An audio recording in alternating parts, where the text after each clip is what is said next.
बहुत समय पहले की बात है।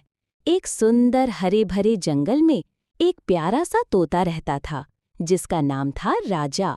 राजा न सिर्फ देखने में सुंदर था, बल्कि उसकी आवाज भी मीठी थी। वो हर रोज सुबह सुबह सूरज की पहली किरण के साथ गाना गाता और पूरा जंगल उसकी आवाज से गूंज उठता।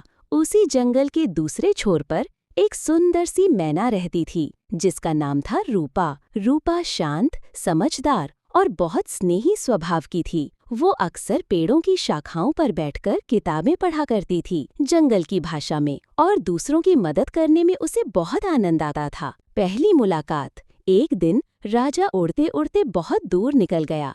वो पेड़ों के बीच उड़ते उड़ते थक गया और एक घने पेड़ की शाखा पर बैठा, जहाँ रूपा पहले से बैठी थी। दोनों की नजरें मिली और जैसे कोई मधुर संगीत बज उठा। रूपा ने हंसते हुए कहा, तुम कहाँ से आए हो? लगता है पहली बार इस ओर देख रही हूँ। राजा ने मुस्कुराते हुए जवाब दिया, मैं जंगल के उस कोने से आया हूँ जहाँ सूरज सबसे पहले उगता है, लेकिन आज तो लगता है सूरज यहाँ मुस्कुराया है। रूपा थोड़ी शर्मा गई।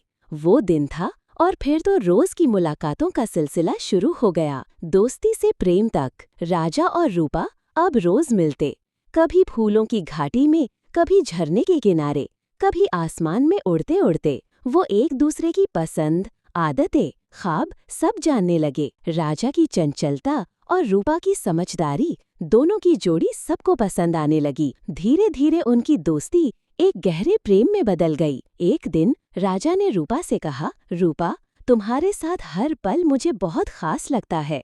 क्या तुम हमेशा के लिए मेरी बनोगी? रूपा ने मुस्कुराकर जवाब दिया, राजा, तुमने मेरे दिल की बात कह दी। मैं भी तुम्हें बहुत चाहती हूँ। मुश्किलें और बिछड़ाओ, लेकिन प्रेम की राहें आसान नहीं होती। जंगल के राजा उल्लू महोदय ने फरमान जारी किया कि जंगल में तोता और मैना का साथ ठीक नहीं।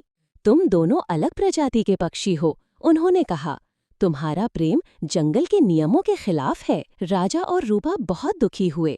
उन्होंने जंगल छोड़ने का फैसला किया, लेकिन जाते जाते राजा ने सबके सामने कहा, हमारे प्रेम में कोई बुराई नहीं है।